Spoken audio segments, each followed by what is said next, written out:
ഇന്നീല ഗഫാർ, തെറ്റുകൾ എത്ര എണ്ണത്തിലായാലും എത്ര വലിപ്പത്തിലായിട്ടുണ്ടെങ്കിലും എന്താണ്, അള്ളാഹു അത് പൊറുക്കുന്നവനാണ്. ഇന്നീല ഗഫാർ, ഞാൻ ഏറെ പൊറുക്കുന്നവനാണ്. ആർക്ക്? ലിമൻ താ തൗബ ചെയ്യുന്നവൻ. അപ്പോൾ ഇവിടെ തൗബ ചെയ്യുന്നവൻ എന്നുള്ളതുകൊണ്ട് ഉദ്ദേശിക്കണ്ടല്ലോ. അതിനെ തുടർന്ന് ആമന വാമില സാലിഹ് എന്ന് പറഞ്ഞിട്ട്, അപ്പോൾ അത് കുഫറിൽ നിന്ന്, ഷിർക്കിൽ നിന്ന് തൗബ ചെയ്യുക, മടങ്ങുക.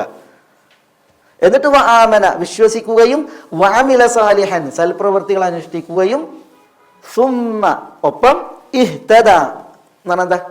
പിന്നെ ഈ ഇസ്തിഖാമത്തിൽ കഴിയുക, നേരായ മാർഗ്ഗേണ ജീവിക്കുക. അതാണ് സുമ്മ ഇഹ്തദ. അള്ളാഹു പറഞ്ഞു വല്ലദീന ഇഹ്തദൗ സാദഹും ഹുദ എന്ന് പറഞ്ഞു. വല്ലദീന ഇഹ്തദൗ, സന്മാർഗം കൊണ്ടവർക്ക്, സാദഹും ഹുദ, അവർക്ക് നാം ഹുദയെ ഏറ്റി കൊടുക്കുന്നതാണ്. അതായത് ഈമാനും അമലും സാലിഹും ആയിട്ടില്ലെങ്കിൽ പിന്നെ അതിൻ്റെ ആളുകളുടെ ബാധ്യതയാണ് എന്ത് ചെയ്യുന്നത്? പോഷിപ്പിക്കുക, വളർത്തുക എന്നുള്ളത്. പിന്നെ അവരിങ്ങനെ ഇല്ലായ്മയിലേക്ക് പോകാൻ പാടില്ല. പിന്നെ എന്ത് ചെയ്യണം? അവർ ഈമാനിലും അമലും സാലിഹിലും എന്ത് ചെയ്യണം? അവർ വളരണം. അതിനവർ എന്ത് ചെയ്യണം? പോഷിപ്പിക്കണം. അതാണ് സുമ്മഹ്തദ. അങ്ങനെ അവർ പോഷിപ്പിക്കുമ്പോഴാണ് അള്ളാഹു സുബ്ഹാനഹു വ തആല അവർക്ക് ഹുദ ഏറ്റി കൊടുക്കുക.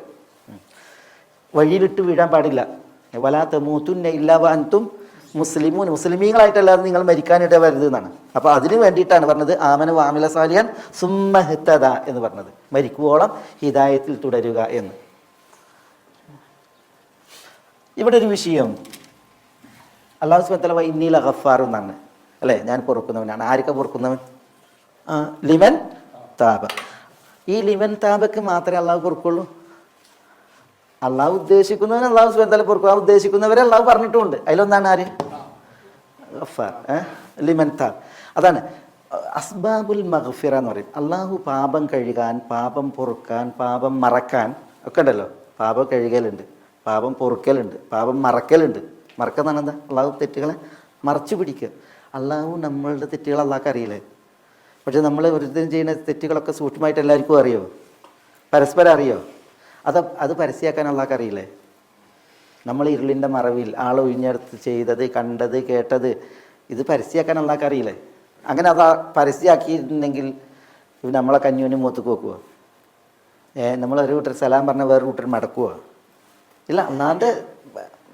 അള്ളാഹു അത് മറക്കണത് കൊണ്ടാണ് നമ്മളെന്ത് ചെയ്യണത്? ഇങ്ങനെ ഉഷാറായിട്ട് പറയുന്നത്. അതില്ലെങ്കിൽ നമ്മുടെ തെറ്റുകൾ അത്രമേൽ. വല്ലാഹി ലൗ അലിമു ഖബീഹ സരീറതി ലഅബസ്സലാമ അലയ്യ മൻ യൽഖാനി. ഒരു കവി പറയാണ്, എൻ്റെ വല്ലാഹി ലൗ അലിമു ഖബീഹ സരീറതി, എൻ്റെ രഹസ്യങ്ങളുടെ മോശത്തരം ആളുകൾ അറിഞ്ഞിരുന്നുവെങ്കിൽ ലഅബസ്സലാമ അലയ്യ മൻ യൽഖാനി, എന്നെ കാണുന്നവർ എന്നോട് സലാം പറയായിരുന്നില്ല. അതാണ് അവസ്ഥ. പക്ഷേ അള്ളാഹു സുബ്ഹാനഹു വ തആല എന്ത് ചെയ്തു? അള്ളാഹു സുബ്ഹാനഹു വ തആല അത് മറച്ചു. ആളുകളിൽ നിന്ന്, ജനദൃഷ്ടിയിൽ നിന്ന് അതിന് അള്ളാഹു സുബ്ഹാനഹു വ തആല മറച്ചു. പിന്നെ അള്ളാഹു സുബ്ഹാനഹു വ തആല അത് പൊറുക്കും, അള്ളാഹു അത് കഴുകും. ഇതൊക്കെ അള്ളാഹു സുബ്ഹാനഹു വ തആലയുടെ പ്രത്യേകതയാണ്.